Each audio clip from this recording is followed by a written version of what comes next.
See you, Mr. President. This is about you. This is about the soul of the nation.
This guy has complete integrity.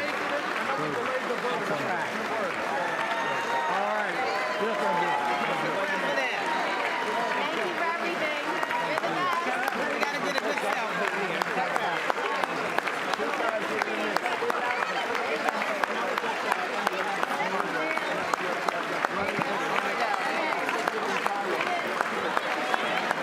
Give him helmet, President. Yeah. When you look out and see all this light, you know we're wearing it for you.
Tony.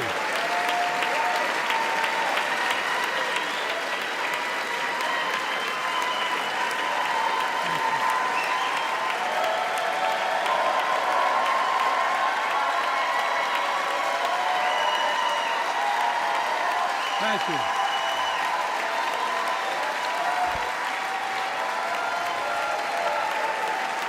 David Jill.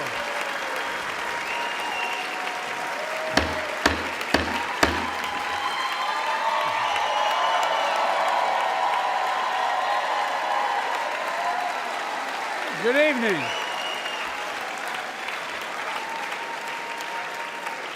Good evening. If I were smart, I'd go home now.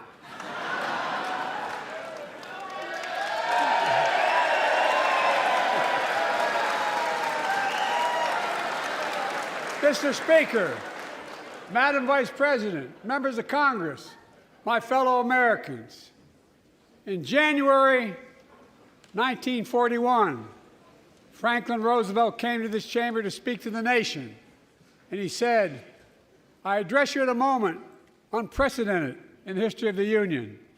Hitler was on the march. War was raging in Europe. President Roosevelt's purpose was to wake up Congress and alert the American people that this was no ordinary time. Freedom and democracy were under assault in the world. Tonight, I come to this same chamber to address the nation. Now, it's we who face an unprecedented moment in the history of the Union. And yes, my purpose tonight is to wake up the Congress and alert the American people that this is no ordinary moment either. Not since President Lincoln and the Civil War have freedom and democracy been under assault at home as they are today. What makes our moment rare is that freedom and democracy are under attack both at home and overseas at the very same time. Overseas, Putin of Russia is on the march, invading Ukraine and sowing chaos throughout Europe and beyond. If anybody in this room thinks Putin will stop at Ukraine, I assure you he will not.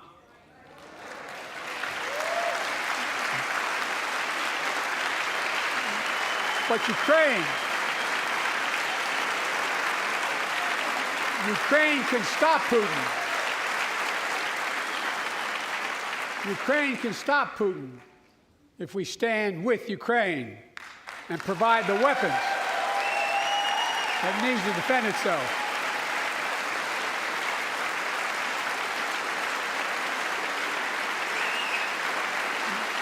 That is all.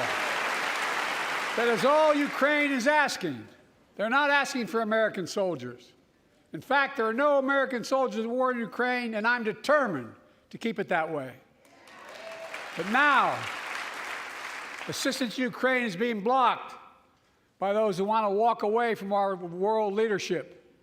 It wasn't long ago when a Republican president named Ronald Reagan thundered, "Mr. Gorbachev, tear down this wall." Now,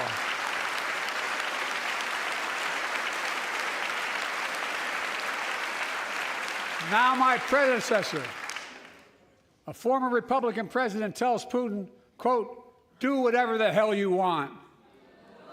That's a quote. A former president actually said that, bowing down to a Russian leader. I think it's outrageous, it's dangerous, and it's unacceptable.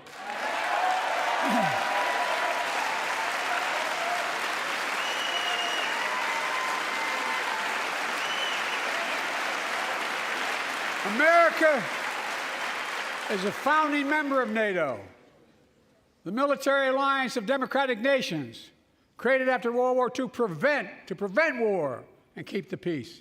And today, we've made NATO stronger than ever. We welcomed Finland to the alliance last year. And just this morning, Sweden officially joined, and their minister is here tonight. So they're stand up. Welcome. Welcome, welcome, welcome.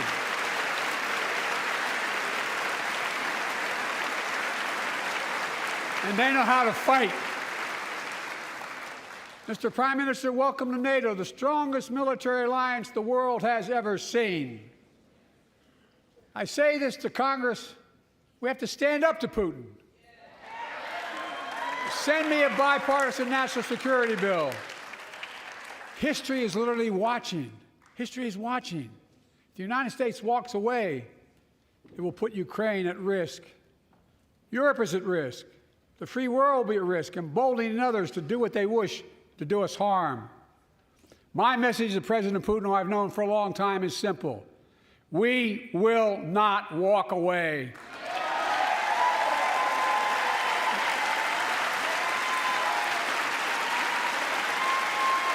We will not bow down.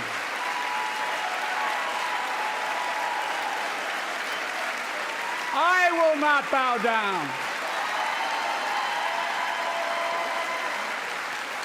In a literal sense, history is watching. History is watching. Just like history watched 3 years ago on January 6th, when insurrectionists stormed this very Capitol and placed a dagger to the throat of American democracy. Many of you were here on that darkest of days. We all saw with our own eyes the insurrectionists were not patriots. They'd come to stop the peaceful transfer of power, to overturn the will of the people. January 6th lies about the 2020 election and the plots to steal the election posed a gravest threat to U.S. democracy since the Civil War. But they failed. America stood.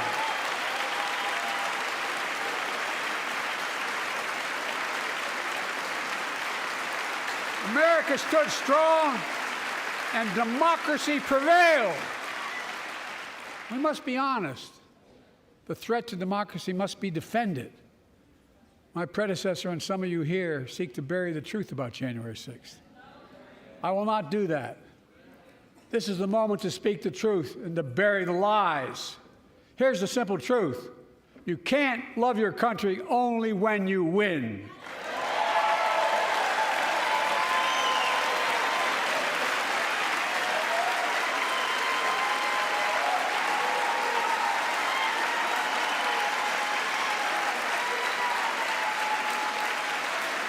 As I've done ever since being elected to office, I ask all of you without regard to party to join together and defend democracy. Remember your oath of office of defending against all threats, foreign and domestic.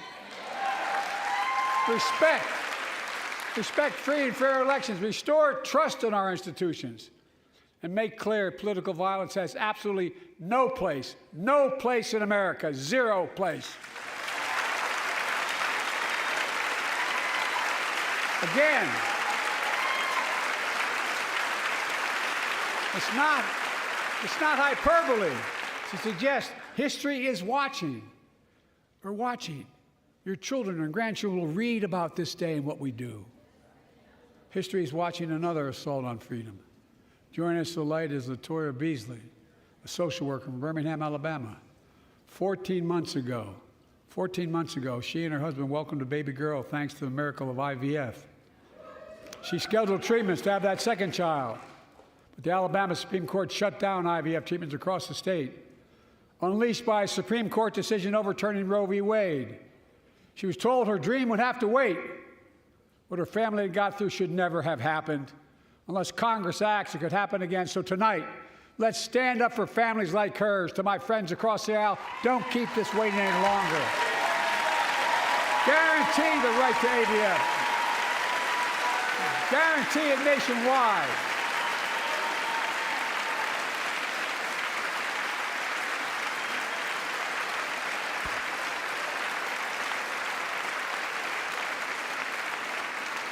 Like most Americans, I believe Roe v. Wade got it right. I thank Vice President Harris for being an incredible leader, defending reproductive freedom, and so much more.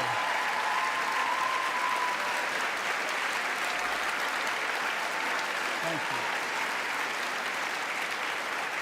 you. My predecessor came to office determined to see Roe v. Wade overturned. He's the reason it was overturned, and he brags about it. Look at the chaos that has resulted. Joining us tonight is Kate Cox, the wife and mother from Dallas. She's become pregnant again and had a fetus of a fatal condition. Her doctor told Kate that her own life and her ability to have children in the future were at risk if she didn't act. Because Texas law banned her ability to act, Kate and her husband had to leave the state to get what she needed. What her family got through should have never happened as well, but it's happening in too many others. There are state laws banning the freedom to choose, criminalizing doctors, forcing survivors of rape and incest to leave their states to get the treatment they need. Many of you in this chamber and my predecessor are promising to pass a national ban on reproductive freedom. My God, what freedom else would you take away? Look, it's a decision to overturn Roe v. Wade. The Supreme Court majority wrote the following, and with all due respect, justices, women are not without electoral power. Electoral or political power. You're about to realize just how much you're right about that.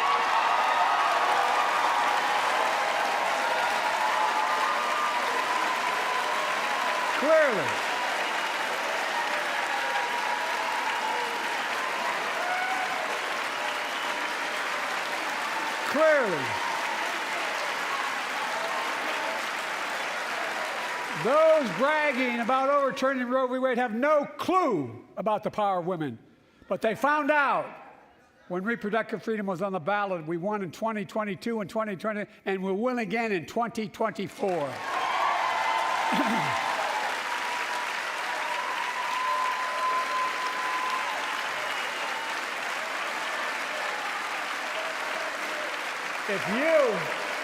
If you, the American people, send me a Congress that supports the right to choose, I promise you, I'll restore Roe v. Wade as the law of the land again.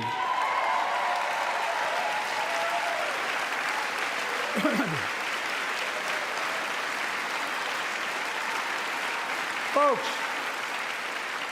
America cannot go back. I'm here tonight to show what I believe is the way forward, because I know how far we've come. 4 years ago next week, before I came to office, the country was hit by the worst pandemic and the worst economic crisis in a century. Remember the fear, record losses? Remember the spikes in crime and the murder rate, raging virus that took more than 1 million American lives, of loved ones, millions left behind? A mental health crisis of isolation and loneliness. A president, my predecessor, failed the most basic presidential duty that he owes to American people, the duty to care. I think that's unforgivable. I came to office determined to get us through one of the toughest periods in the nation's history. We have. It doesn't make news in 1,000 cities and towns. The American people are writing the greatest comeback story never told.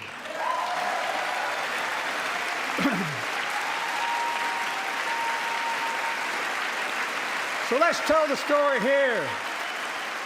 Tell it here and now. America's comeback is building the future of American possibilities, building an economy from the middle out and the bottom up, not the top down, investing in all America, in all Americans, to make sure everyone has a fair shot, and we leave no one behind. The pandemic no longer controls our lives. The vaccines that saved us from COVID are now being used to beat cancer, turning setback into comeback. That's what America does. That's what America does.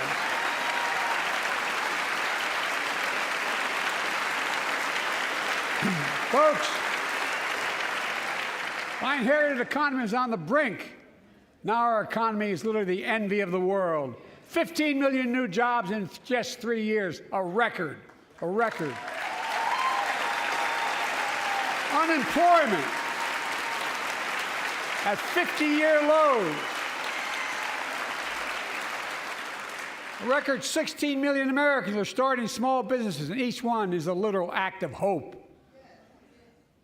With historic job growth and small business growth for Black and Hispanics and Asian Americans, 800,000 new manufacturing jobs in America and counting. Where is it written we can't be the manufacturing capital of the world? We are, we will. More people have health insurance today. More people have health insurance today than ever before. The racial wealth gap is as small as it's been in 20 years. Wages keep going up, inflation keeps coming down. Inflation has dropped from 9% to 3%, the lowest in the world and tending lower.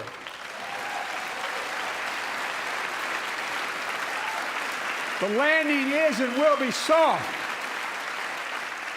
And now, instead of importing foreign products and exporting American jobs, we're exporting American products and creating American jobs. Right here in America, where they belong.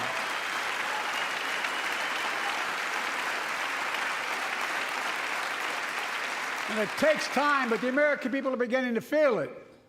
Consumer studies show consumer confidence is soaring.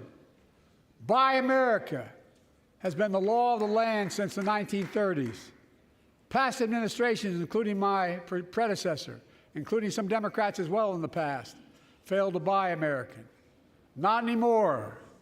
On my watch, federal projects that you fund, like helping build American roads, bridges, and highways, will be made with American products and built by American workers.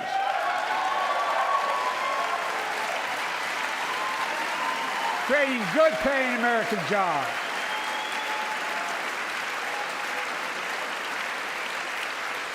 And thanks to our CHIPS and Science Act, the United States is investing more in research and development than ever before. During the pandemic, a shortage of semiconductors, chips, that drove up the price of everything from cell phones to automobiles. And by the way, we invented those chips right here in America. Well, instead of having to import them, private companies are now investing billions of dollars to build new chip factories here in America, creating tens of thousands of jobs. Many of those jobs paying $100,000 a year and don't require a college degree.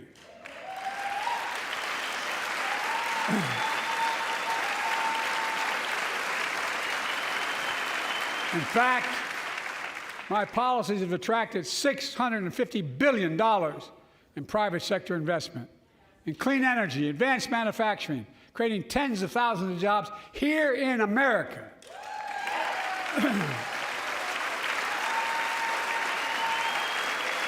And thanks to our bipartisan infrastructure law, 46,000 new projects have been announced all across your communities. And by the way, I noticed some of you strongly voted against it, or they're cheering on that money coming in. I like it. I'm with you. I'm with you. If any of you don't want that money in your district, just let me know. Modernizing our roads and bridges, ports and airports, public transit systems. Removing poisonous lead pipes so every child can drink clean water without risk of brain damage.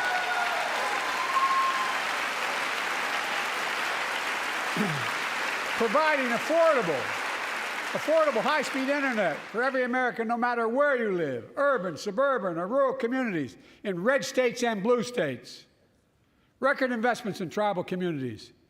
Because of my investment in family farms, because I invested in family farms led by my Secretary of Agriculture, who knows more about this than anybody I know, we're better able to stay in the family for those farms and their children and grandchildren won't have to leave home to make a living. It's transformative.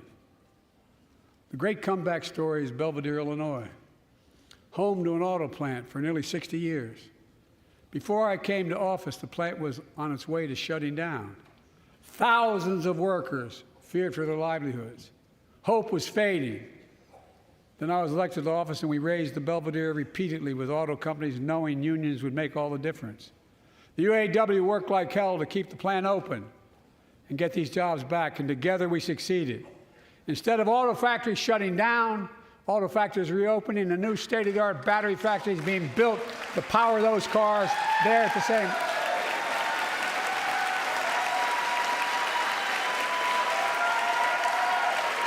Folks, The folks of Belvedere, I say, instead of your town being left behind, your community is moving forward again.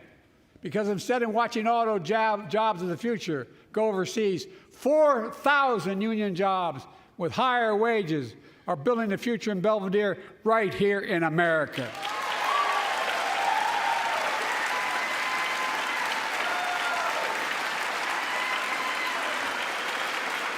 Here tonight is UAW President Shawn Fain, a great friend and a great labor leader. Shawn, where are you? Stand up.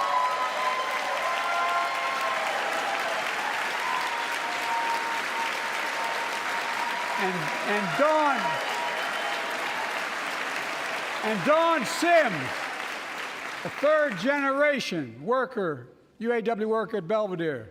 Shawn, I was proud to be the first president to stand on the picket line, and today, Dawn has a good job in her hometown, providing stability for her family and pride and dignity as well. Showing once again, Wall Street didn't build America. They're not bad guys. They didn't build it, though. The middle class built the country, and unions built the middle class.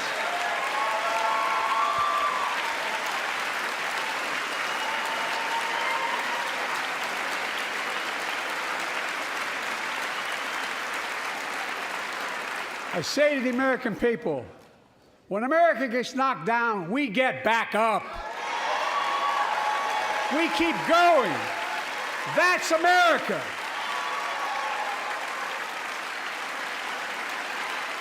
That's you, the American people. It's because of you America's coming back. It's because of you our future is brighter. It's because of you that tonight we can proudly say the state of our union is strong and getting stronger.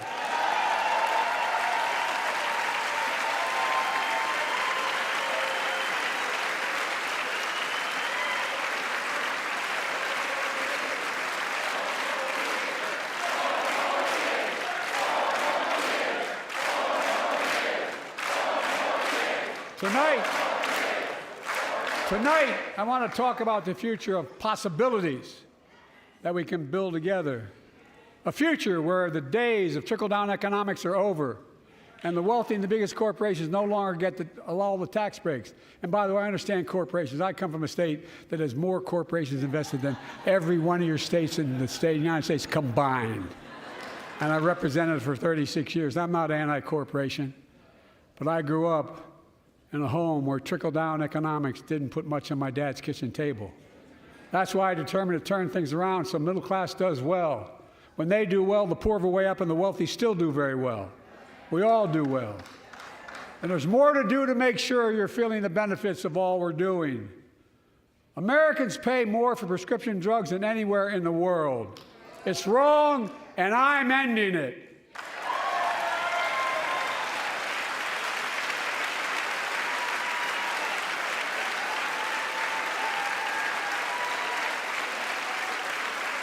With a law that I proposed and signed, not one of you Republican buddies voted for it.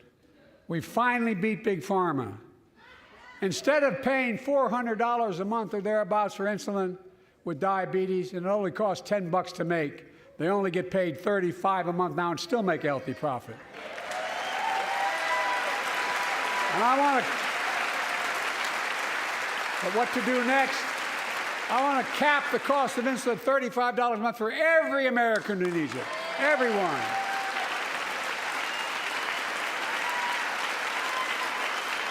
For years, people have talked about it, but finally we got it done and gave Medicare the power to negotiate lower prices on prescription drugs, just like the VA is able to do for veterans. That's not just saving seniors money, it's saving taxpayers money.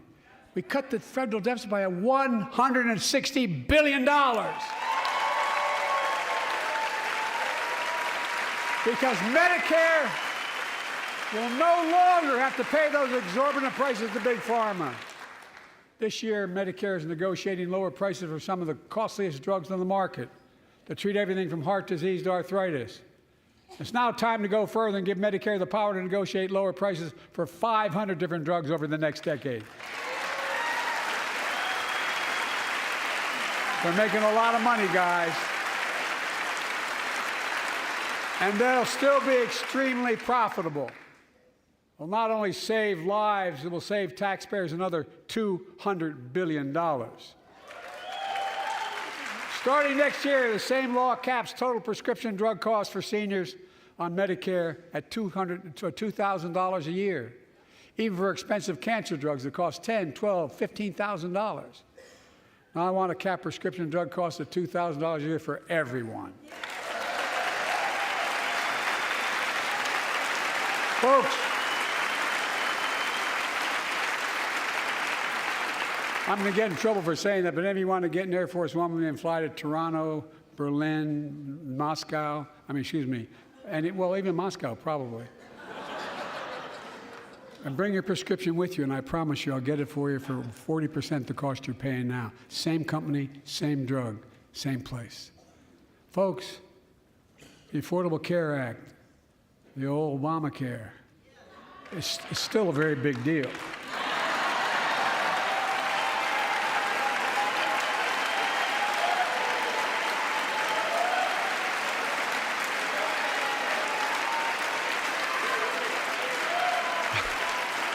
Over 100 million of you can no longer be denied health insurance because of pre-existing condition.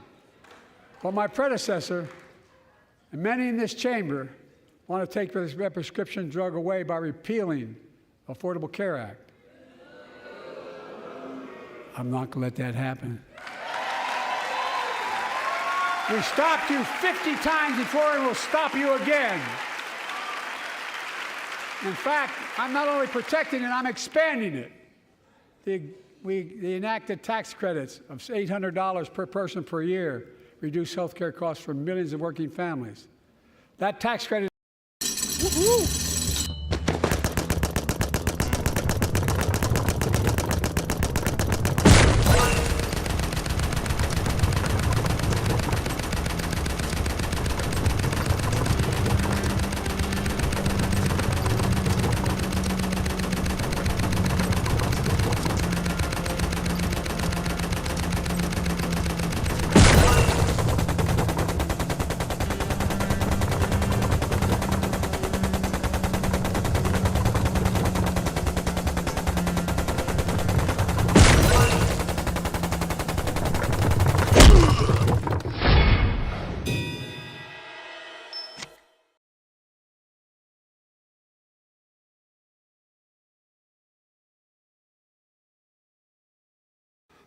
I know the cost of housing is so important to you.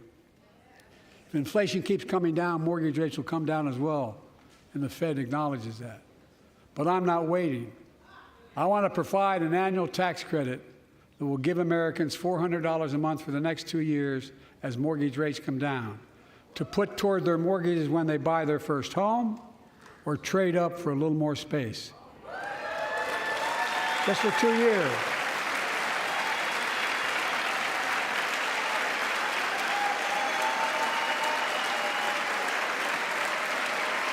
And my administration is also eliminating title insurance on federally backed mortgages. When you refinance your home, you can save $1,000 or more as a consequence. For millions of renters, we're cracking down on big landlords who use antitrust law, who break antitrust laws by price fixing and driving up rents. We've cut red tape so builders can get federally financing, which is already helping build a record 1.7 million new housing units nationwide. Now pass and build and renovate 2 million affordable homes and bring those rents down.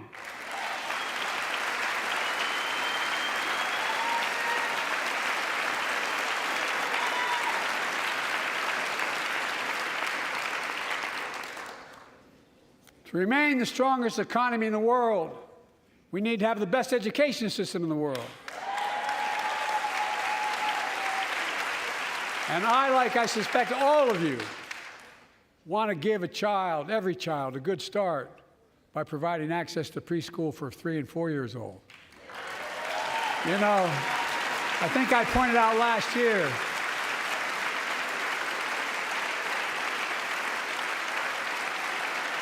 I think I pointed out last year that children coming from broken homes where there's no books, they're not read to, not spoken to very often, start school, kindergarten, or first grade, having heard 1 million fewer words spoken. Well, studies show that children who go to preschool are nearly 50% more likely to finish high school, go on to earn a 2- and 4-year degree, no matter what their background is.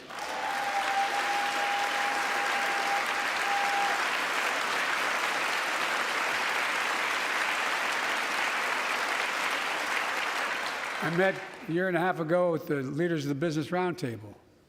They were mad that they were angry, I think, well, they were discussing why I wanted to spend money on education. I pointed out to them, as vice president, I met with over I think it was 182 of those folks. Don't hold me to the exact number. And I asked them what they need most, the CEOs. And you've had the same experience on both sides of the aisle. They say a better educated workforce, right? So I looked at them, and I say, I come from Delaware. DuPont used to be the 8th largest corporation in the world. And every new enterprise they bought, they educated the workforce to that enterprise. But none of you do that anymore. Why are you angry with me providing you the opportunity for the best educated workforce in the world? And they all looked at me and said, I think you're right. I want to expand high-quality tutoring and summer learning to see that every child learns to read by 3rd grade.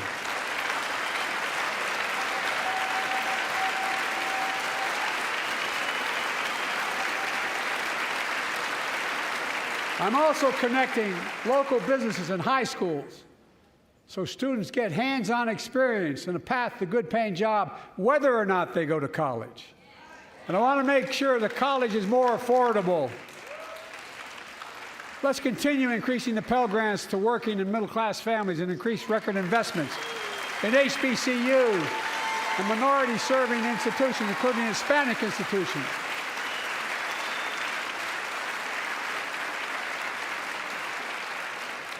When I was told I couldn't universally just change the way in which we dealt with student loans, I fixed 2 student loan programs that already existed to reduce the burden of student debt for nearly 4 million Americans, including nurses, firefighters, and others in public service. Like Keenan Jones, a public educator from Minnesota, who's here with us tonight. Keenan, where are you? Keenan, thank you. He's educated hundreds of students so they can go to college. Now he's able to help, after debt forgiveness, get his own daughter to college.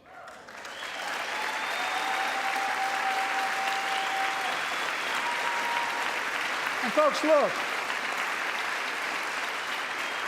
such relief is good for the economy because folks are now able to buy a home, start a business, start a family. While we're at it, I want to give public school teachers a raise.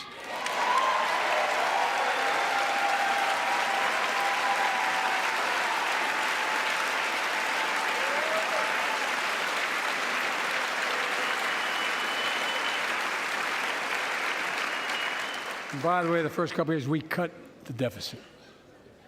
Now, let me speak to the question of fundamental fairness for all Americans. I've been delivering real results in fiscally responsible ways. We've already cut the federal deficit. We've already cut the federal deficit over $1 trillion. I signed the bipartisan deal to cut another $1 trillion in the next decade. It's my goal to cut the federal deficit another $3 trillion by making big corporations and very wealthy finally beginning to pay their fair share.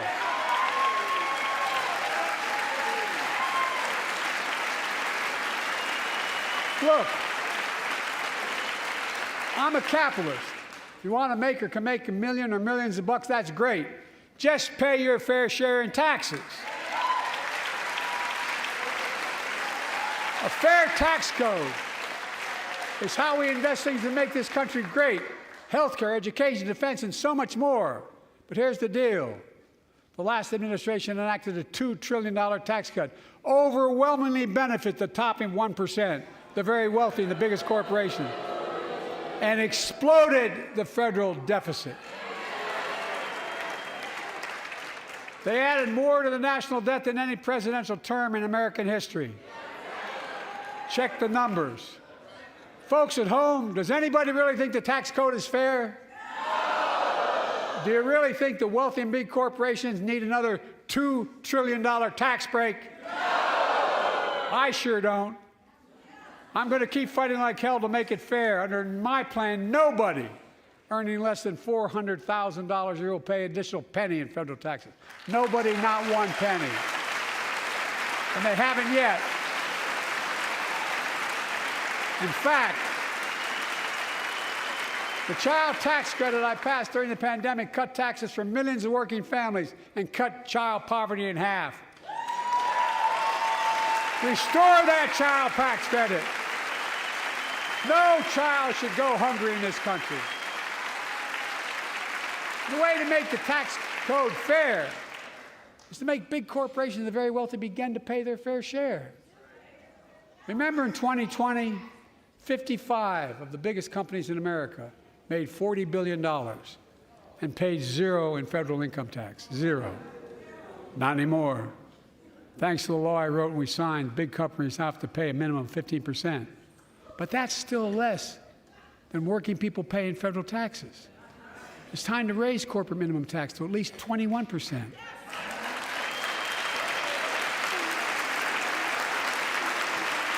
So every big corporation finally begins to pay their fair share. I also want to end tax breaks for big pharma, big oil, private jets, massive executive pay when it's only supposed to be $1 million that could be deducted. They can pay them $20 million if they want, but deduct $1 million. End it now. You know, there are 1,000 billionaires in America. You know what the average federal tax is for those billionaires? No. They're making great sacrifices, 8.2%. That's far less than the vast majority of Americans pay. No billionaire should pay a lower federal tax rate than a teacher, a sanitation worker, or a nurse.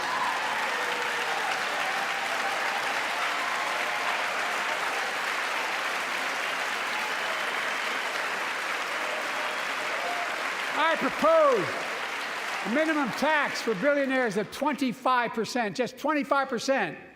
You know what that would raise? That would raise $500 billion over the next 10 years. And imagine what that could do for America. Imagine a future with affordable child care. Millions of families can get what they need to go to work to help grow the economy. Imagine a future with paid leave, because no one should have to choose between working and taking care of their sick family member. Imagine the future of home care and elder care, and people living with disabilities so they can stay in their homes and family caregivers can finally get the pay they deserve. Tonight, let's all agree once again to stand up for seniors.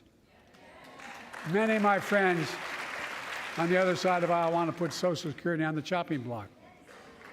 If anyone here tries to cut Social Security or Medicare or raise the retirement age, I will stop you.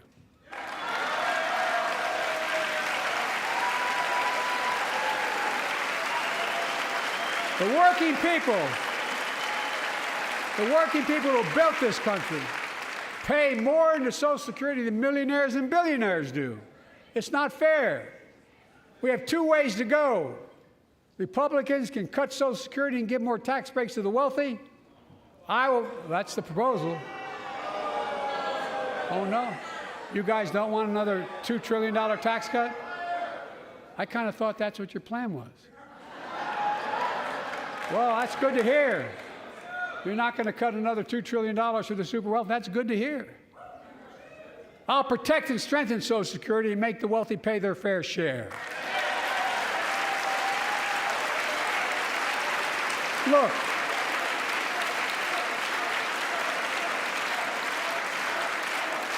too many corporations raise prices to pad their profits, charging more and more for less and less. That's why we're cracking down on corporations that engage in price gouging and deceptive pricing, from food to health care to housing.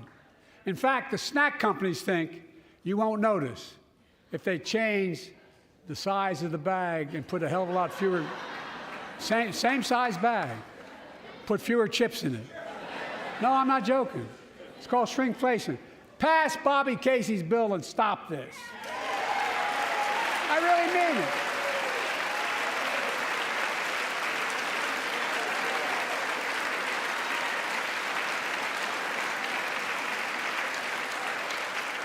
You probably all saw that commercial on Snickers bars. You get charged the same amount, and you got about, I don't know, 10% fewer Snickers in it. Look, I'm also getting rid of junk fees, those hidden fees at the end of your bill that are there without your knowledge. My administration announced we're cutting credit card late fees from $32 to $8.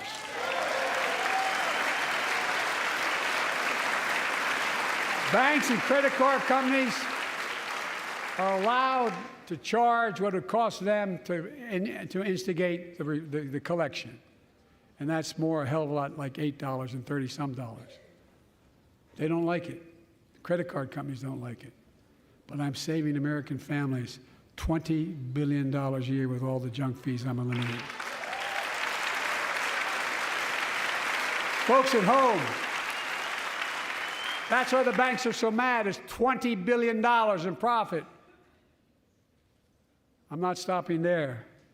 My administration has proposed rules to make cable, travel, utilities, and online ticket sellers tell you the total price up front so there are no surprises. It matters. It matters. And so does this. In November, my team began serious negotiation with a bipartisan group of senators. The result was a bipartisan bill with the toughest set of border security reforms we've ever seen. Oh, you don't think so? Oh, you don't like that bill, huh? That conservatives got together and said it was a good bill? I'll be darned. That's amazing. That bipartisan bill would hire 1,500 more security agents and officers, 100 more immigration judges to help tackle the backload of 2 million cases, 4,300 more asylum officers, and new policies so they can resolve cases in 6 months instead of 6 years now.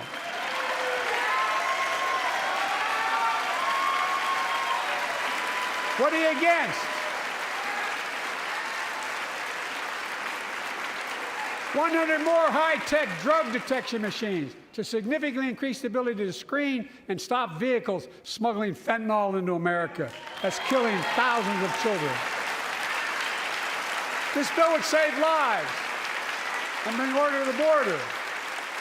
It would also give me and any new president new emergency authority to temporarily shut down the border when the number of migrants at the border is overwhelming. The Border Patrol Union has endorsed this bill. The Federal Chamber of Commerce is, yeah. You're saying low. Look at the facts. I know you know how to read.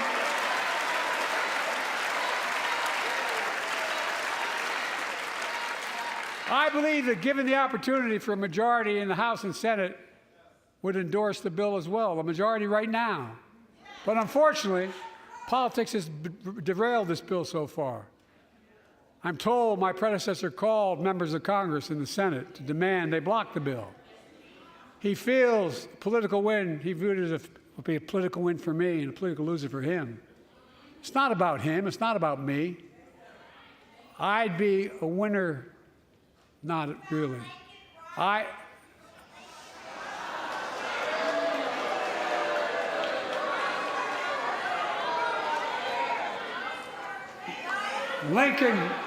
Lincoln Riley, an innocent young woman who was killed by an illegal. That's right.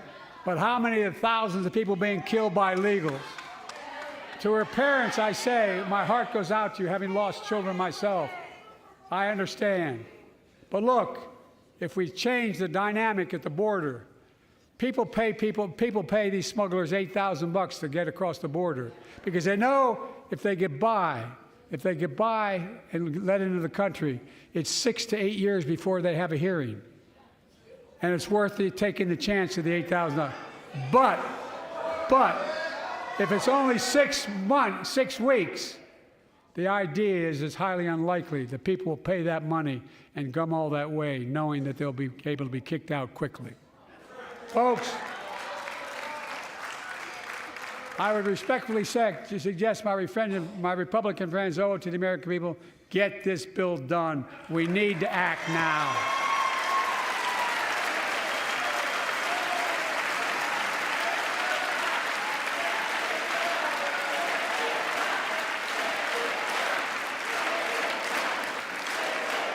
And if my predecessor is watching, instead of paying politics and pressuring members of Congress to block the bill, join me in telling the Congress to pass it. We can do it together. But that's what here's what he will not do. I will not demonize immigrants saying they are poison in the blood of our country.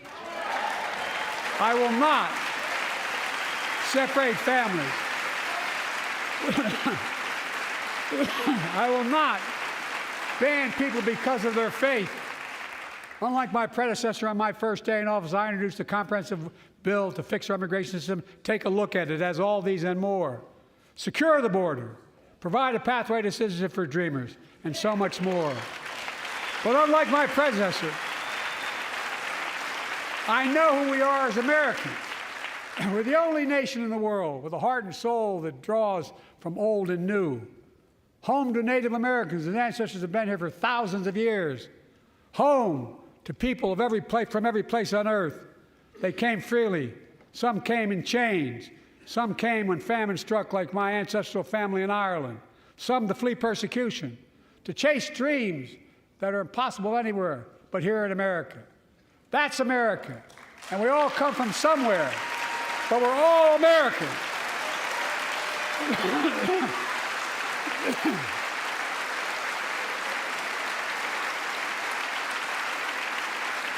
Look, folks, we have a simple choice. We can fight about fixing the border, or we can fix it. I'm ready to fix it. Send me the border bill now.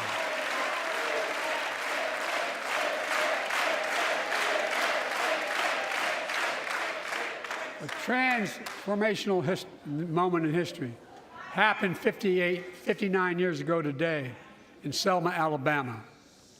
Hundreds of foot soldiers for justice marched across the Edmund Pettus Bridge, named after the Grand Dragon of the Ku Klux Klan, to claim their fundamental right to vote.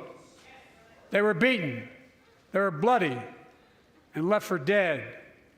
Our late friend and former colleague, John Lewis, was on that march. We miss him.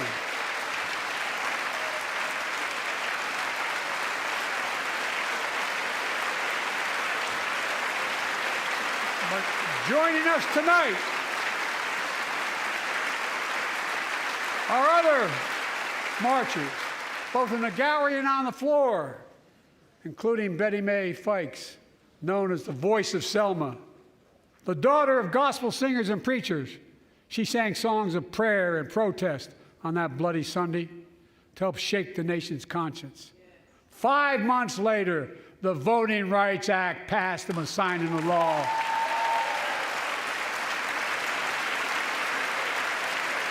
Thank you. Thank you, thank you, thank you.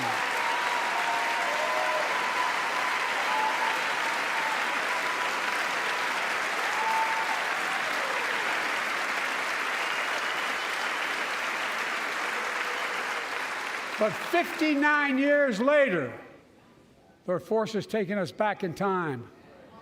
Voter suppression, election subversion, unlimited dark money, extreme gerrymandering. John Lewis was a great friend to many of us here.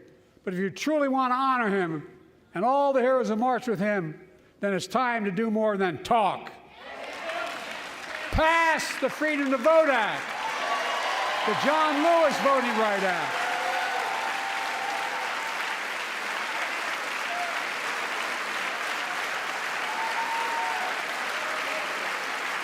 And stop denying another core value of America, our diversity across American life. Banning books, it's wrong. Instead of erasing history, let's make history. I want to protect fundamental rights. Pass the Equality Act. And my message to transgender Americans, I have your back. Pass the PRO Act for workers' rights.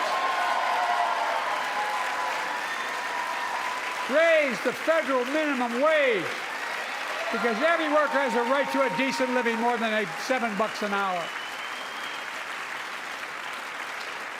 We're also making history by confronting the climate crisis, not denying it. I don't think any of you think there's no longer a climate crisis. At least I hope you don't. I'm taking the most significant action ever on climate in the history of the world. I'm cutting our carbon emissions in half by 2030, creating tens of thousands of clean energy jobs, like the IBEW work is building and installing 500,000 electric vehicle charging stations. Conserving 30% of America's lands and waters by 2030. And taking action on environmental justice, fence-line communities smothered by the legacy of pollution. And patterned after the Peace Corps and AmeriCorps, I launched the Climate Corps to put 20,000 young people to work in the forefront of our clean energy future. I'll triple that number in a decade.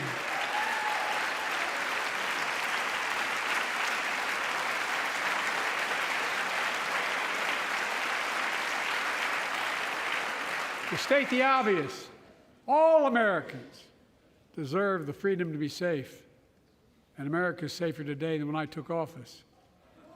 Year before I took office, murder rates went up 30%. 30% they went up.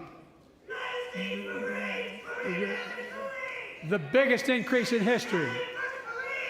It was then, through my American Rescue Plan, which every American voted against, I might add, we made the largest investment in public safety ever.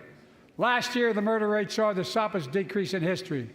Violent crime fell to one of its lowest levels in more than 50 years. But we have more to do. We have to help cities invest in more community police officers, more mental health workers, more community violence intervention. Give communities the tool to crack down on gun crime, retail crime, and carjacking. Keep building trust, as I've been doing by taking executive action on police reform and calling for it to be the law of the land. Directing my cabinet to review the federal classification of marijuana and expunging thousands of convictions for the mere possession, because no one should be jailed for simply using or have it on their record. Take on crimes of domestic violence.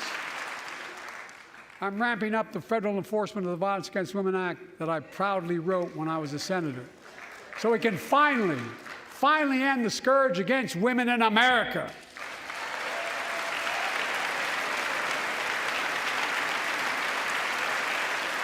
There are other kinds of violence I want to stop. With us tonight is Jasmine, whose 9-year-old sister Jackie was murdered with 21 classmates and teachers in an elementary school in Uvalde, Texas. Very soon after that happened, Jill and I went to Uvalde for a couple of days. We spent hours and hours with each of the families. We heard their message, so everyone in this room, in this chamber, could hear the same message. The constant refrain, and I was there for hours meeting with every family. They said, do something. Do something. Well, I did do something by establishing the first ever Office of Gun Violence Prevention in the White House, that the Vice President is leading the charge. Thank you for doing it.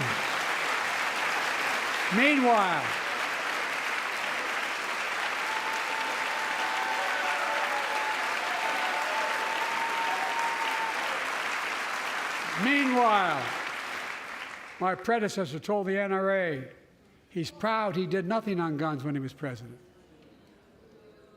Oh. After another shooting in Iowa recently, he said, when asked what to do about it, he said, just get over it. There's his quote, just get over it. I say, stop it. Stop it, stop it, stop it.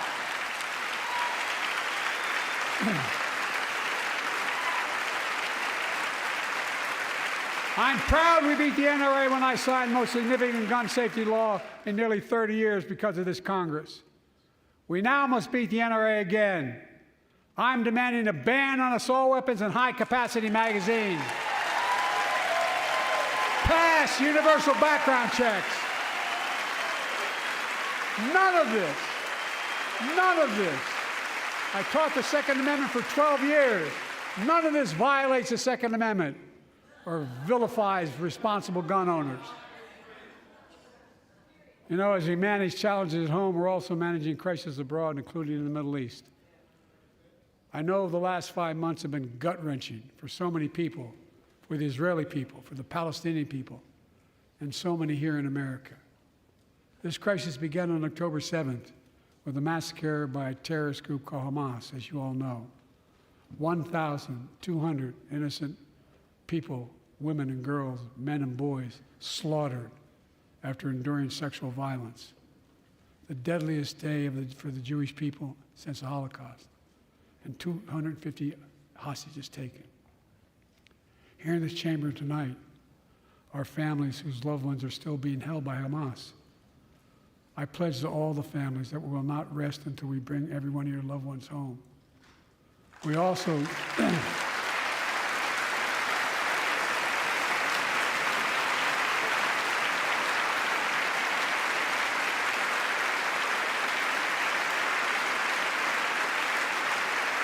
will also work around the clock to bring home Evan and Paul, Americans being unjustly detained by the Russians and others around the world. Israel has the right to go after Hamas. Hamas ended this conflict by releasing hostages, laying down arms, could end it by releasing the hostages, laying down arms, and surrendering those responsible for October 7th. But Israel has Israel has an added burden because Hamas hides and operates among the civilian population like cowards, under hospitals, daycare centers, and all the like. Israel also has a fundamental responsibility, though, to protect innocent civilians in Gaza.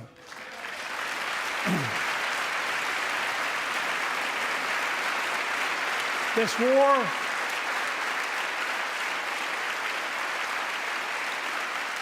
has taken a greater toll on innocent civilians than all previous wars in Gaza combined. More than 30,000 Palestinians have been killed, most of whom are not Hamas. Thousands and thousands of innocents, women and children, girls and boys, also orphaned. Nearly 2 million more Palestinians under bombardment or displacement. Homes destroyed, neighborhoods in rubble, cities in ruin. Families without food, water, medicine. It's heartbreaking. I've been working nonstop to establish an immediate ceasefire that would last for 6 weeks to get all the prisoners released, all the hostages released, to get the hostages home and ease the intolerable and humanitarian crisis and build toward an enduring, something more enduring.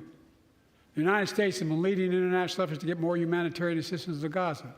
Tonight, I'm directing the U.S. military to lead an emergency mission to establish a temporary pier in the Mediterranean on the coast of Gaza that can receive large shipments carrying food, water, medicine, and temporary shelters. No U.S. boots will be on the ground.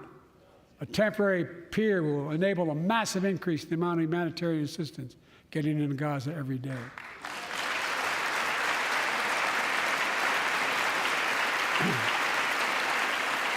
And Israel must do its part. Israel must allow more aid into Gaza to ensure humanitarian workers aren't caught in the crossfire. And they're announcing they're going to have a crossing in northern Gaza. To the leadership of Israel, I say this: humanitarian assistance cannot be a secondary consideration or a bargaining chip. Protecting and saving innocent lives has to be a priority. As we look to the future, the only real solution to the situation is a two-state solution over time.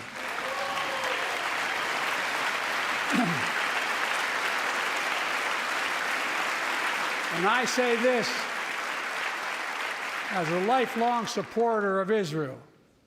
My entire career, no one has a stronger record with Israel than I do. I challenge any of you here. I'm the only American president of Israel in wartime. But there is no other path that guarantees Israel's security and democracy. There is no other path that guarantees Palestinians can live in peace with peace and dignity. And there's no other path that guarantees peace between Israel and all of its neighbors including Saudi Arabia, with whom I'm talking. Creating stability in the Middle East also means containing the threat posed by Iran. That's why I built a coalition of more than a dozen countries to defend international shipping and freedom of navigation in the Red Sea. I've ordered strikes to degrade the Houthi capability and defend U.S. forces in the region. As Commander-in-Chief, I will not hesitate to direct further measures to protect our people and our military personnel.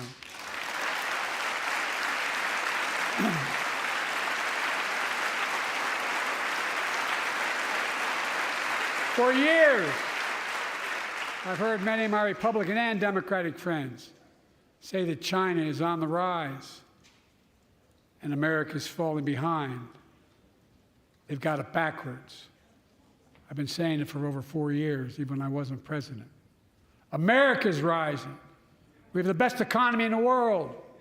And since I've come to office, our GDP is up, our trade deficit with China is down to the lowest point in over a decade. And we're standing up against China's unfair economic practices. We're standing up for peace and stability across the Taiwan Straits. I've revitalized our partnership and alliance in the Pacific. India, Australia, Japan, South Korea, Pacific Islands. I've made sure that the most advanced American technologies can't be used in China, not allowing to trade them there. Frankly, for all this tough talk on China, it never occurred to my predecessor to do any of that. I want competition with China, not conflict. And we're in a stronger position to win the conflict of the 21st century against China than anyone else, for that matter, than any time as well. Here at home, I've signed over 400 bipartisan bills, but there's more to pass my unity agenda. Strengthen penalties on fentanyl trafficking. You don't want to do that, huh? Pass bipartisan privacy legislation to protect our children online. Harness the promise of AI to protect us from peril. Ban AI voice impersonations and more. And keep our truly sacred obligation to train and equip those we send into harm's way and care for them and their families when they come home and when they don't.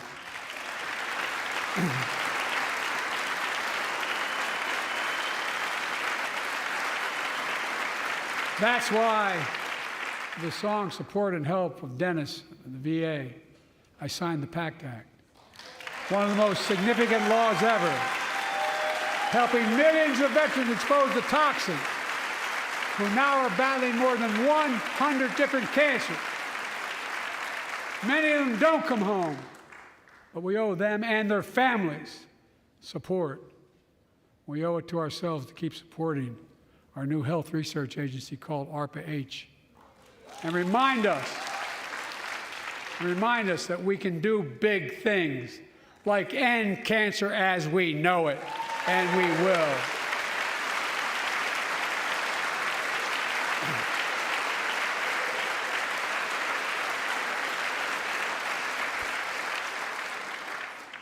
Let me close with this.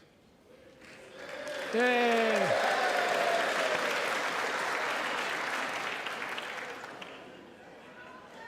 I know you don't want to hear any more, Lindsay, but I got to say a few more things. I know it may not look like it, but I've been around a while. When you get to be my age, certain things become clearer than ever. I know the American story.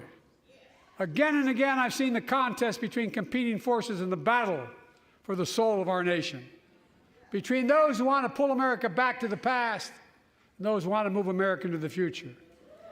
My lifetime has taught me to embrace freedom and democracy, a future based on core values that have defined America: honesty, decency, dignity, equality, to respect everyone, to give everyone a fair shot, to give hate no safe harbor. Now, other people my age see it differently. The American story of resentment, revenge, and retribution, that's not me. I was born amid World War II, when America stood for the freedom of the world. I grew up in Scranton, Pennsylvania, and Claymont, Delaware, among working-class people who built this country. I watched in horror as two of my heroes, like many of you did, Dr. King and Bobby Kennedy, were assassinated. And their legacies inspired me to pursue a career in service. I left the law firm and became a public defender because my city of Wilmington was the only city in America occupied by the National Guard after Dr. King was assassinated because of the riots. And I became a county councilman almost by accident. I got elected to the United States Senate when I had no intention of running at age 29. Then vice president to our first black president. Now president to the first women vice president.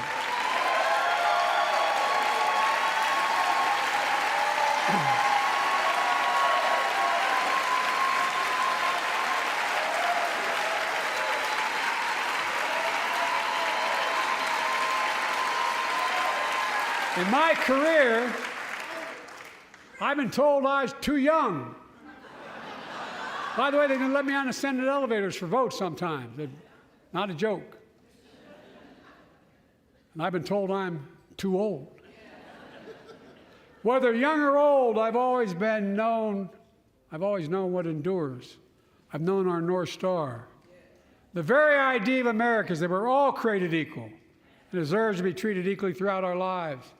We've never fully lived up to that idea, but we've never walked away from it either. And I won't walk away from it now. I'm optimistic. I really am. I'm optimistic, Nancy.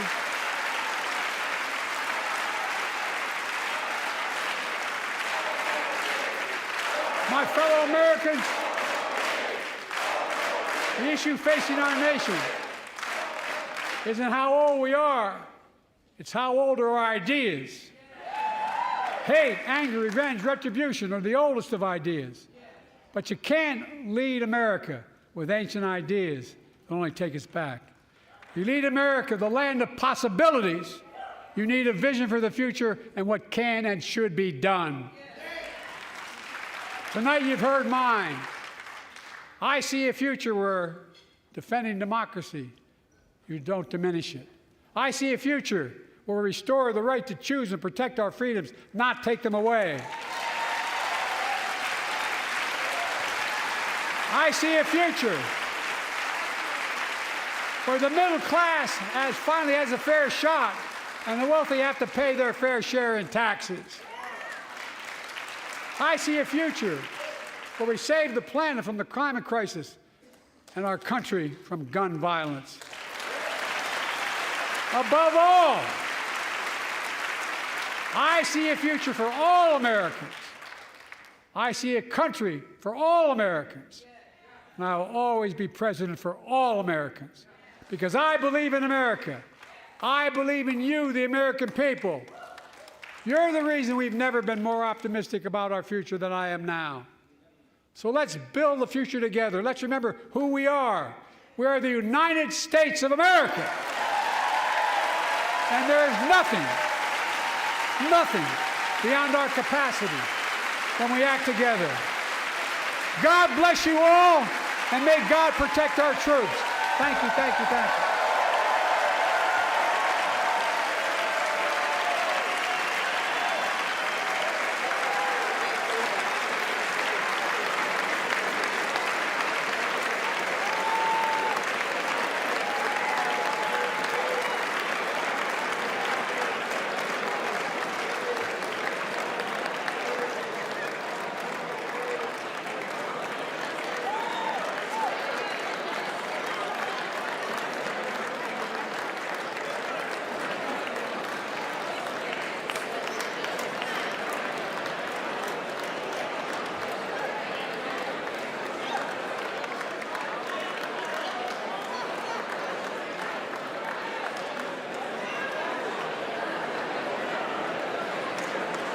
Bobby, I didn't embarrass you, did I?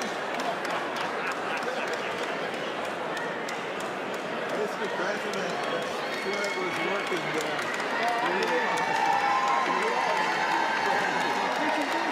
Absolutely. Thank you for making me the final. That's why I'm working so hard to raise money to help. Thank you. We're going to get it back. We need to do that. Back Baptist preacher tonight. I'll tell you what. You was the Baptist preacher tonight. I'll tell you what Jim Eason once said to me. He said, what did old Jim Eason do for you in Delaware? I said, Mr. Chairman, someplace you'd help and someplace you'd hurt. He looked at me and said, I'll come and campaign for you again, and whichever helps you. That's what you were on. Come on now.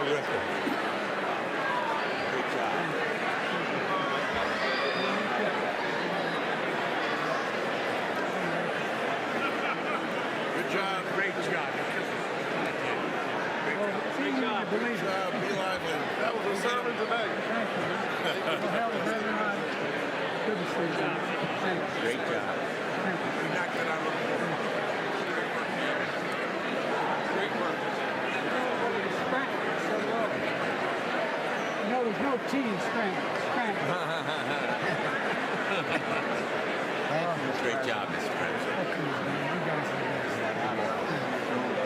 When we get that halftime, Get out the way so y'all can get in there. Let me see good. Thank you. By the way, I've been in constant contact with them. Here's what I worry about with Ukraine. If we pull away, the rest of Europe's going to pull away. They're looking for us. We're something on the phone. I spent around 190 hours going on the road and mobile with the European leaders.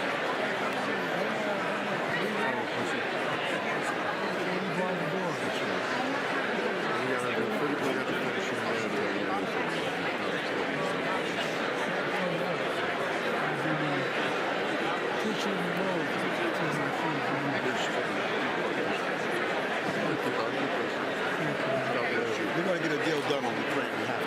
yes. There's no. Good job on the border. Thank you. Thank you. Thank you. Look, you give me accountability. Oh, yeah. I'm sticking with you. No, I really mean it. No, really. Thank you, sir. And this guy with you does too. Oh, yeah, he does. Good. It was amazing. You did a good job. You were right on. Yeah, you were on fire. You were on fire. Nobody's going to talk about cognitive impairment now. Yeah. You were on fire, too. Kind of wish sometimes there was cognitive impairment. Yeah, well.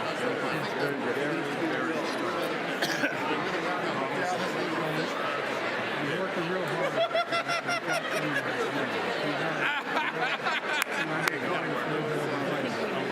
You fired us all up. You fired him. You did it great. Hey, Pat. Hey, God. I want you to know, the Democratic Party was the first two people to vote. Marcel and I, we voted for you. He's not telling you. He's rounding up the campaign when he was running. I was young, son, and he was young too. Okay. He was younger. And I got a call from my house. I was called home. Let's see if I can get out of the way. Can I get out of the way so y'all can take this? And I one second, so I got a call. And I got a call every morning when you're away. I said, honey, how are you doing? I said, fine. He said, what's the matter? I said, nothing. I said, what's the matter? I said, did you read today's paper? And I said, no. There's nothing to read. I said, they don't have many things in the month. I said, a headline, top of the folder, Biden, poorest man in Congress. I said, oh, that's true. Like I was cheating on something. I was coming in to make a second choice. But you didn't. Thank you, Molly Strong. Thank you so much. By the way, until it's all done, don't set up the way to do it. No, I mean, yeah, I agree. Pretty soon. This way, man. This way. I actually wanted to go that way so I could say hello to the camera. To go now. Because there's chairs right there. I'll be there. I had my team over there for the parties. Mr. President, great job tonight. Thank you, man. Fantastic. Knocked it out. Thank you very much. Appreciate it. Knocked it out of the park. Thanks for coming out. Yeah, no, just like nods. Good job, sir. Tammy Duckworth Thanks down here for trying to get to you, but she can't get out. I'll get the team. Thanks for building.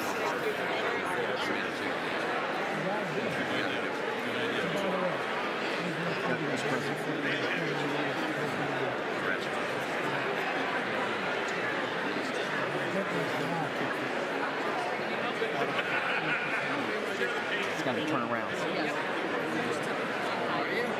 Hey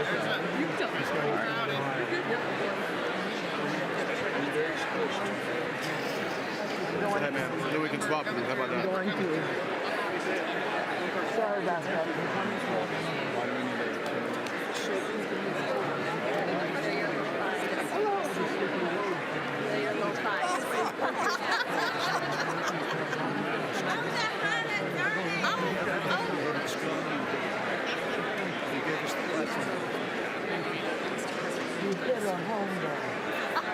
I know I did if she says it. I know that happened.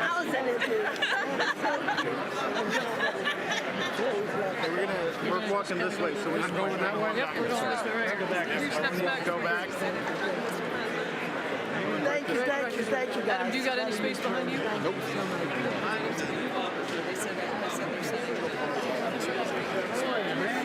We're going to see you for the first debate in my district, Texas State. Right where LBJ's statue stands. Come say hello to Senator Douglas. She and I led the House first Senate bill on our behalf.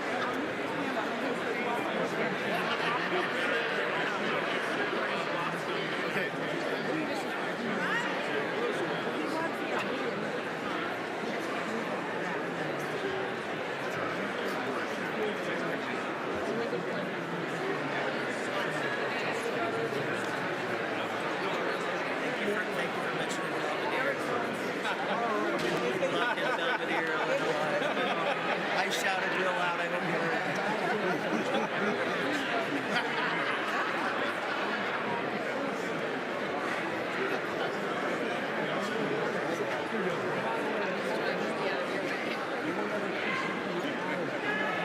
There you go. Now you gotta come back to Pennsylvania, back to the Lehigh Valley. They loved you. They loved you there. I know. You don't have to tell me. I know. I know. You think you're in the prettier. You have the prettier part. Well, we can. Got the speech?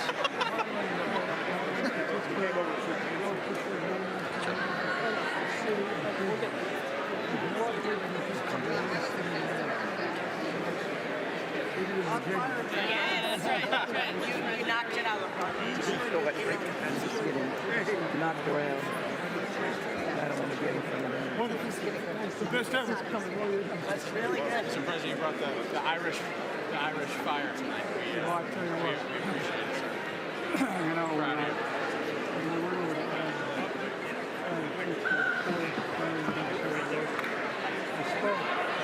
I was there, Mr. President. It was incredible.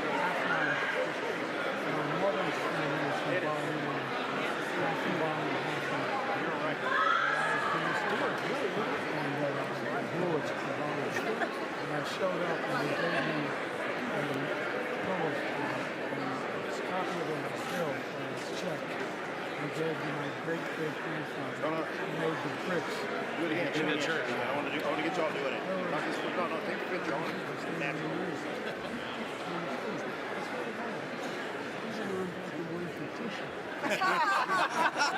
We're gonna get you to the Indy 500. Get kicked out since took name. Sorry.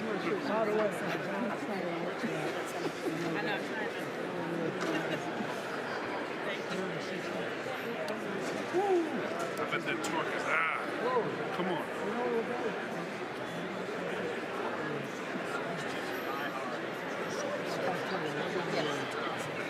I've had the Secretary's first job, which is an old reference.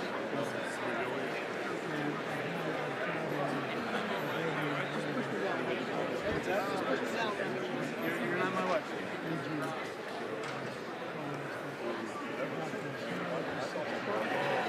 And you're a torque junkie like me.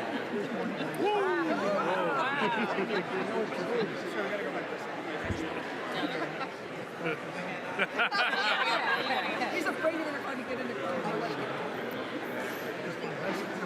Oh yeah, it's your BFF. If I can get him to do this. Can I get a picture of the senator and me on our? No, not. You're not gonna hold it. We're gonna. You got it. Come on, get it. You got it. Right here. This is our IDF. All right.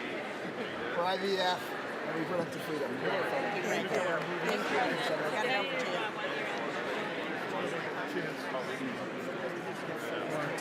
I'll try to get out of here. You guys exiting? Thank you so much. My stuff is back there. Okay, I'll go around this way.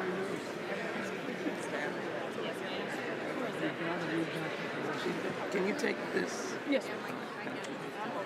How are you, ma'am? Good. I saw you earlier. How's everything going? Yeah, good.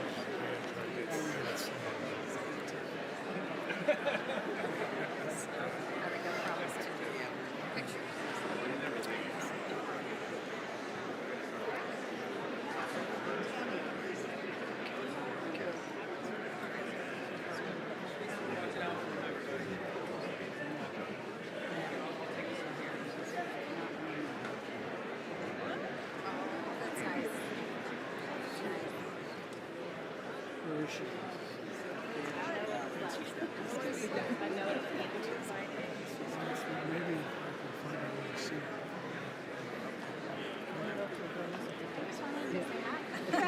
You better say hi. I'm so proud of you. Proud of you. Proud to be with you. How are you doing? For everything you've done for New Mexico. Thank you so much. Yes. You knocked it out of the park. Yes, It's you did amazing. I'm getting amazing. texts from everybody at home Yes, watching you you're saying, wow. amazing. Jumping Yes. up and down. My mom jumping up and down saying, phenomenal. Where's your mom? In Houston, Texas. Yes, sir. And we got Miss Give me the phone. Really?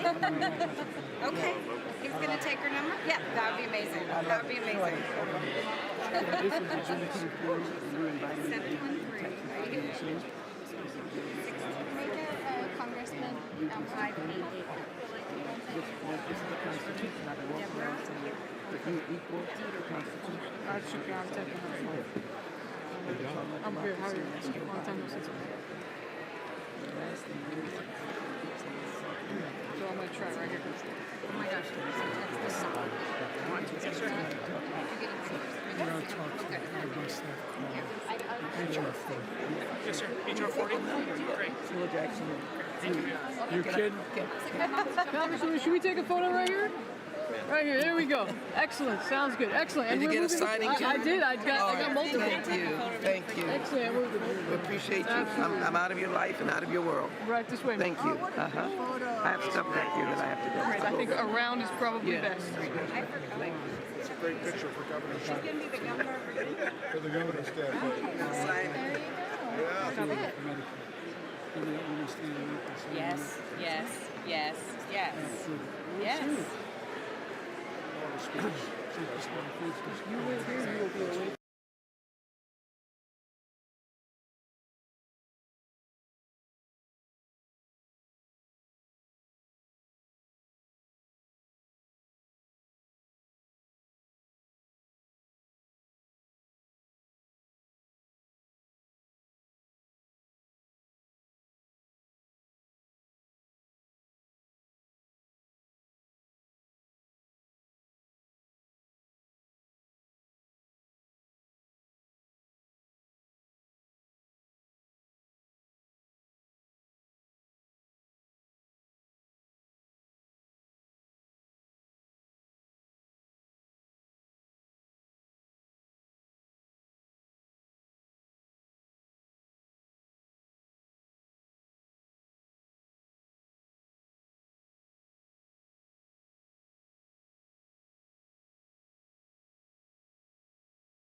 7, you're hot.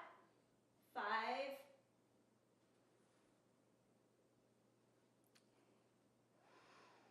Good evening, America. My name is Katie Britt, and I have the honor of serving the people of the great state of Alabama in the United States Senate. However, that's not the job that matters most. I am a proud wife and mom of 2 school-aged kids. My daughter Bennett and my son Ridgway are why I ran for the Senate. I'm worried about their future and the future of children in every corner of our nation. And that's why I invited you into our home tonight. Like so many families across America, my husband Wesley and I just watched President Biden's State of the Union address from our living room. And what we saw was the performance of a permanent politician who has actually been in office for longer than I've been alive. One thing was quite clear, though. President Biden just doesn't get it. He's out of touch.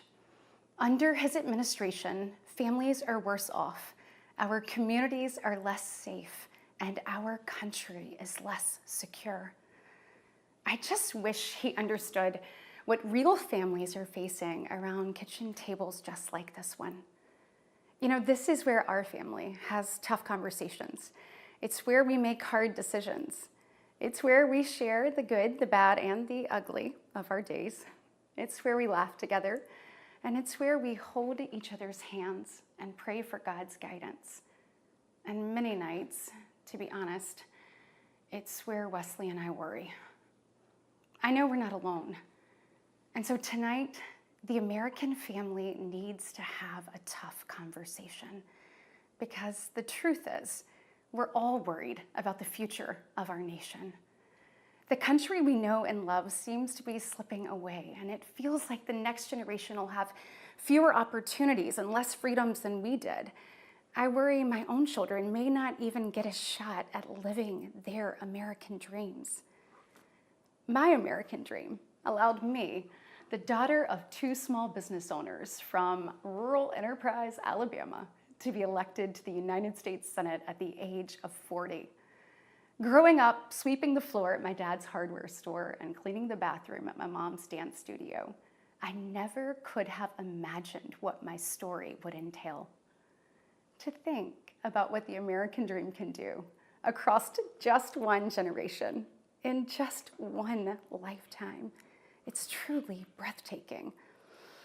But right now, the American dream has turned into a nightmare for so many families. The true, unvarnished state of our union begins and ends with this. Our families are hurting. Our country can do better. And you don't have to look any further than the crisis at our southern border to see it. President Biden inherited the most secure border of all time. But minutes after taking office, he suspended all deportations, he halted construction of the border wall, and he announced a plan to give amnesty to millions. We know that President Biden didn't just create this border crisis, he invited it with 94 executive actions in his first 100 days. When I took office, I took a different approach. I traveled to the Del Rio sector of Texas. That's where I spoke to a woman who shared her story with me. She had been sex trafficked by the cartels starting at the age of 12. She told me not just that she was raped every day, but how many times a day she was raped. The cartels put her on a mattress in a shoebox of a room, and they sent men through that door over and over again for hours and hours on end. We wouldn't be okay with this happening in a third world country. This is the United States of America, and it is past time, in my opinion, that we start acting like it. President Biden's border policies are a disgrace. This crisis is despicable. And the truth is, it is almost entirely preventable. From fentanyl poisonings to horrific murders, there are empty chairs tonight at kitchen tables just like this one because of President Biden's senseless border policies. Just think about Laken Riley. In my neighboring state of Georgia, this beautiful 22-year-old nursing student went out on a jog one morning, but she never got the opportunity to return home. She was brutally murdered by one of the millions of illegal border crossers President Biden chose to release into our homeland. Y'all, as a mom, I can't quit thinking about this. I mean, this could have been my daughter. This could have been yours. And tonight, President Biden finally said her name. But he refused to take responsibility for his own actions. Mr. President, enough is enough. Innocent Americans are dying, and you only have yourself to blame. Fulfill your oath of office, reverse your policies, end this crisis, and stop the suffering. Sadly, we know that President Biden's failures don't stop there. His reckless spending dug our economy into a hole and sent the cost of living through the roof. We have the worst inflation in 40 years and the highest credit card debt in our nation's history. Let that sink in. Hardworking families are struggling to make ends meet today.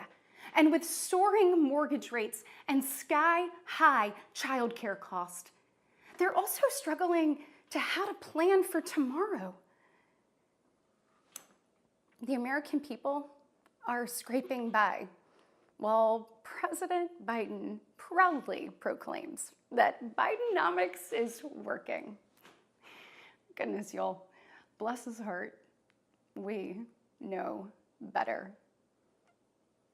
I'll never forget stopping at a gas station in Chilton County one evening.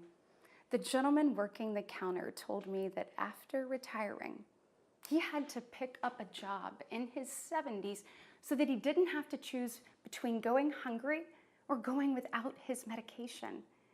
He said, I did everything right. I did everything I was told to do. I worked hard, I saved, I was responsible. He's not alone. I hear similar concerns from fellow parents, whether I am walking with my friends or whether I'm at my kids' games. But let's be honest, it's been a minute since Joe Biden pumped gas, ran a carpool, or even pushed a grocery cart. Meanwhile, the rest of us see our dollar and we know it doesn't go as far. We see it every day. And despite what he tells you, our communities are not safer. For years, the left has coddled criminals and defunded the police, all while letting repeat offenders walk free. The result is tragic, but foreseeable. From our small towns to America's most iconic city streets, life is getting more and more dangerous. And unfortunately, President Biden's weakness isn't just hurting families here at home. He is making us a punchline on the world stage.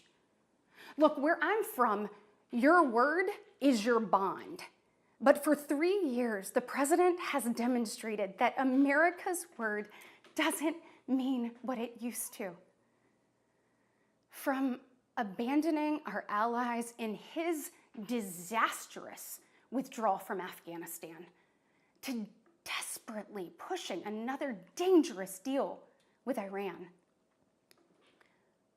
President Biden has failed. We've become a nation in retreat, and the enemies of freedom, they see an opportunity. Putin's brutal aggression in Europe has put our allies on the brink. Iran's terrorist proxies have slaughtered Israeli, Jews, and American citizens. They've targeted commercial shipping, and they've attacked our troops nearly 200 times since October, killing 3 US soldiers and 2 Navy SEALs. Meanwhile, the Chinese Communist Party is undercutting America's workers. China is buying up our farmland, spying on our military installations, and spreading propaganda through the likes of TikTok. You see, the CCP knows that if it conquers the minds of our next generation, it conquers America. And what does President Biden do? Well, he bans TikTok for government employees, but creates an account for his own campaign. Y'all, you can't make this stuff up. Look, we all recall when presidents faced national security threats with strength and resolve. That seems like ancient history. Right now, our commander-in-chief is not in command. The free world deserves better than a dithering and diminished leader.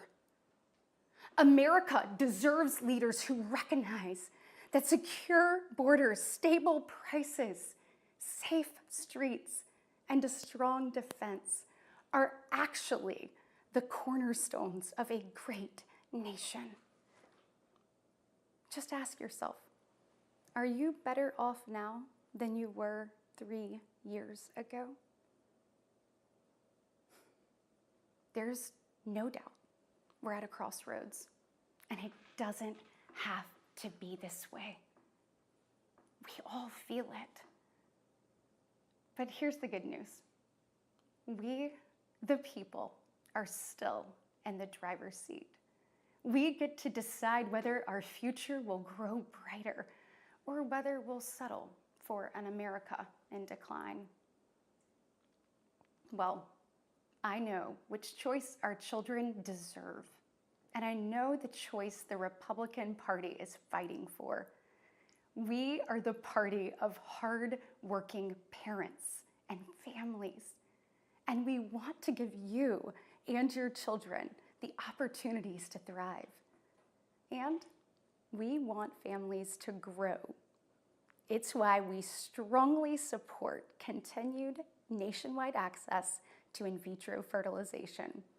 We want to help loving moms and dads bring precious life into this world.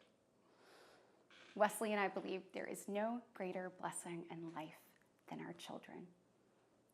And that's why tonight, I want to make a direct appeal to the parents out there, and in particular to my fellow moms, many of whom I know will be up tossing and turning at 2 a.m., wondering how you're going to be in 3 places at once and then somehow still get dinner on the table. First of all, we see you, we hear you, and we stand with you. I know you're frustrated. I know you're probably disgusted by most of what you see going on in Washington, and I'll be really honest with you, you're not wrong for feeling that way. Look, I get it. The task in front of us isn't an easy one, but I can promise you one thing. It is worth it. So I am asking you, for the sake of your kids and your grandkids, get into the arena Every generation has been called to do hard things. American greatness rests in the fact that we always answer that call. It's who we are. Never forget, we are steeped in the blood of patriots who overthrew the most powerful empire in the world. We walk in the footsteps of pioneers who tamed the wild. We now carry forward the same flame of freedom as the liberators of an oppressed Europe. We continue to draw courage from those who bent the moral arc of the universe. And when we gaze upon the heavens, never forget that our DNA contains the same ingenuity that put man on the moon. America has been tested before, and every single time we've emerged unbowed and unbroken. Our history has been written with the grit of men and women who got knocked down. But we know their stories because they did not stay down. We are here because they stood back up. So now it's our turn, our moment to stand up and prove ourselves worthy of protecting the American dream. Together, we can reawaken the heroic spirit of a great nation. Because America, we don't just have a rendezvous with destiny. We take destiny's hand and we lead it. Our future starts around kitchen tables just like this, with moms and dads just like you. And you are why I believe with every fiber of my being that despite the current state of our union, our best days are still ahead. May God bless you, and may God continue to bless these United States of America.